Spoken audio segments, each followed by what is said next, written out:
Prezados, tudo bem? Sejam bem-vindos ao canal Humanitas, o canal de pesquisa na área de humanidades. Eu sou o professor Cristiano Mello e falo aqui com vocês. Se você é novo aqui no canal, seja bem-vindo. Ative as notificações e dê o seu joinha no final do vídeo. Assim você demonstra que está gostando dos conteúdos aqui produzidos. E também ajude a compartilhar os conteúdos junto aos colegas e aos familiares.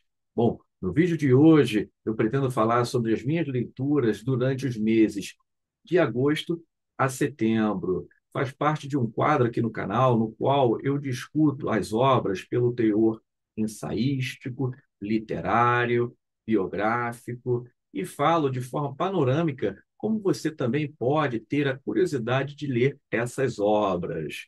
A primeira delas é o livro Caminhos para Santiago, Desvio pelas Terras e pela História da Espanha, publicado pela Nova Fronteira, em 1992, do autor C. Noteboom.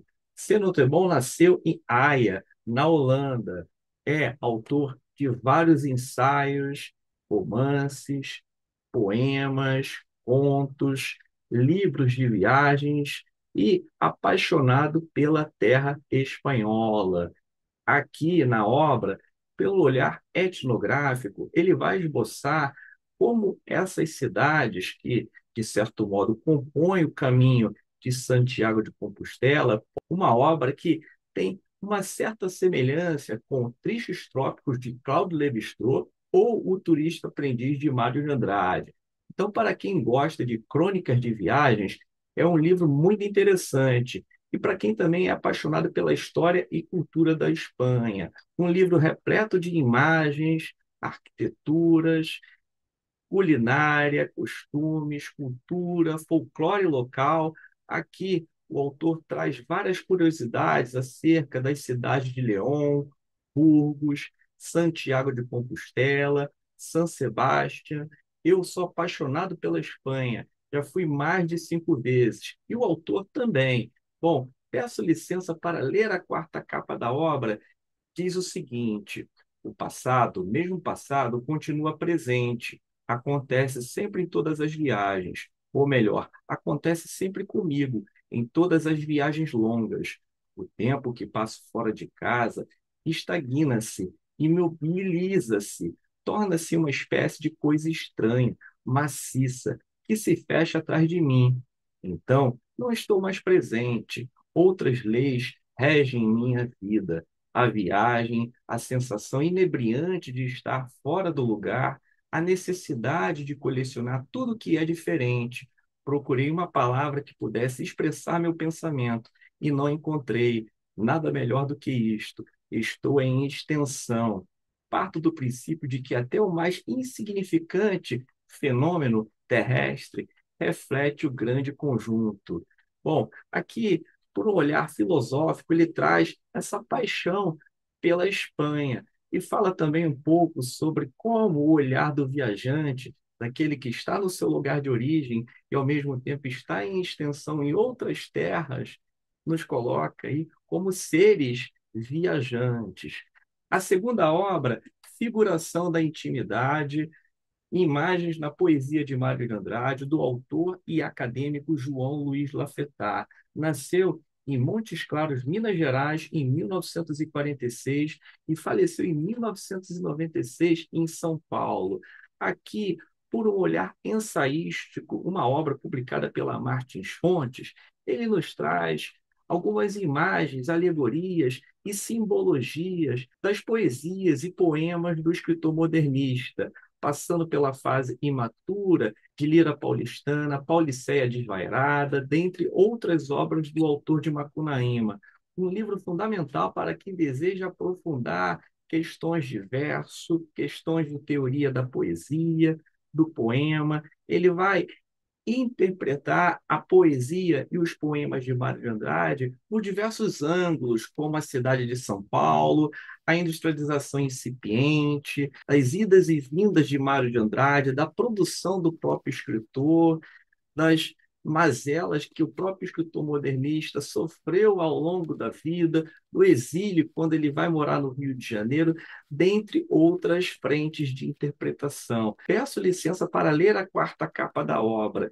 Leituras de poesia são exercícios de delicadeza, em que é preciso aliar paixão e paciência, rigor analítico e sensibilidade interpretativa. João Luiz Lafetá lê as imagens da poesia de Mário de Andrade, combinando esses dois requisitos de crítica literária e explicando-nos os vários sentidos do poema sem destruir o poético, partindo de um arquétipo, a viagem na noite, e passando pela interpretação de base psicanalítica, figurações da intimidade, vai encontrar nos textos do poeta, projetadas na linguagem artística, as tensões básicas vividas em determinado momento histórico pelo indivíduo em crise no interior de uma sociedade fragmentada. E essa mesma crise, um pouco paradoxal, na qual o Mário de Andrade sofreu durante a sua vida, que Lafetá tira essas alegorias e essas simbologias por meio das suas análises. A terceira obra, La Utopia Arcaica, José Maria Arguedas e Las Ficções del Indigenismo, do autor Mário Vargas Llosa, publicado pela Fundo Econômico de Cultura, uma edição em espanhol.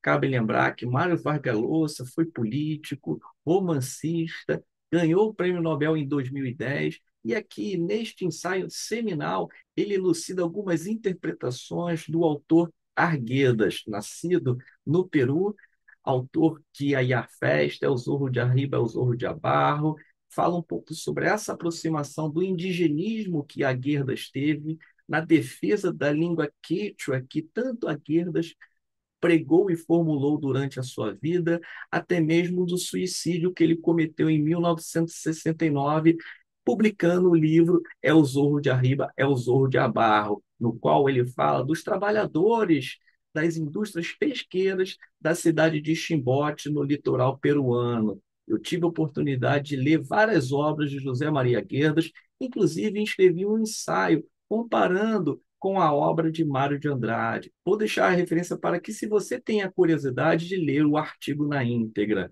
Bom, falando um pouco mais do livro, que possui aproximadamente 360 páginas, o autor Mário Vargas Llosa se debruça um pouco sobre os testamentos de José Maria Arguedas, É o Fogo e é o Amor, Questões do Indigenismo, fala um pouco do movimento APRA, que surgiu no Peru, foi um movimento político importante para que o próprio Arguedas pudesse ter um vínculo maior. Aqui na obra, ele vai trabalhar com uma linguagem que contextualiza a cultura e a política e a sociologia peruanas.